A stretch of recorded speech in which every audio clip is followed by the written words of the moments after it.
Yes, let's shift focus to the entire healthcare space and hospital space. ICRA has written a report on the hospital space and they believe that the sector is out of troubled times. To discuss more on this, we have Kapil Banga, who is the Assistant Vice President of ICRA, joining in on the show. Kapil, hi, welcome to the show. Well, the premise of what you've said in your report is that majority of the capex is over for hospital companies. They're looking at consolidation. Earnings are doing well.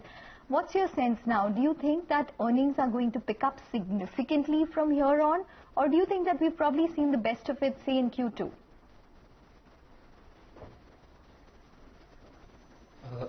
Good morning, Ekta. Thank you for having me on the show. So yes, the performance of the sector has been improving, and for 2020 we have a stable outlook for the sector.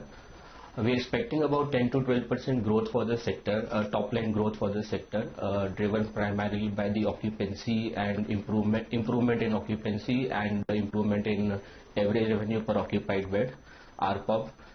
We are not expecting the players to continue the pace of expansion that was there over the past 2 years. We expect them to focus more on improving the performance of the existing facilities rather than expand aggressively and expand the network aggressively. With the improvement in top line, 10 to 12%, we are expect, and the better occupancy than ARPOS, we are also expecting the margins to improve roughly by 75 basis points to 100 basis points going forward. So if we go back to FY18, the sector was facing multiple headwinds in terms of regulatory challenges, GST, some state putting restrictions on the operations, and also the startup cost of the new hospitals. Now all that is behind us, and we expect FY20 has been a good year for the hospital, and we are expecting FY21 also to continue to be good. Kapil, good morning. Thank you for joining in. Season's greetings to you. I get the rationale, but then there could be a twist in the tail, isn't it? I mean, we don't know if Reliance is going to come in 21, FY21, or will it be a longer gestation period of 22. But isn't that going to be massive disruption in the diagnostic space, and if it has any sort of a fallout in the hospital sector as well? So we are tracking primarily the hospital space, and there we see limited impact of Reliance entering into the diagnostic sector. But a key risk for the hospital has always been the regulatory restrictions. If we see, the regulator NPPA had put cap on prices of stents. They followed it up by cap on prices of knee implants. If some regulatory restrictions come in, then that will definitely have an adverse impact. Reliance is entering into the diagnostic space. We don't see that impacting the margins of the hospitals in a big way. Okay. What about all of these government dues which are raking up?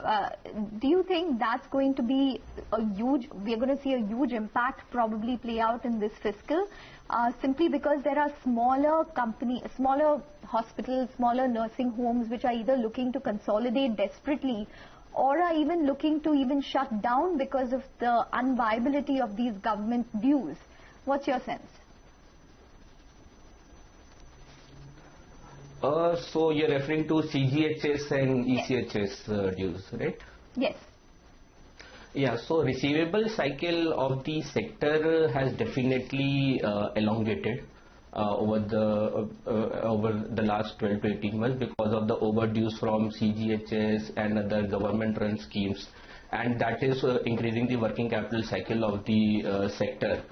The smaller players will definitely find it challenging, and they will have to, the working capital requirement and working capital related debt will definitely go up, but it has not gone to an extent that the facilities will shut down. We expect them to tide over this.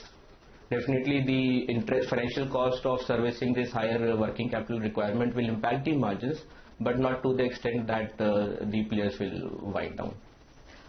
Okay, all right. Thank you very much for joining in and giving us some perspective on the sector. Let's see how the next calendar year shapes up for hospitals and hospital stocks.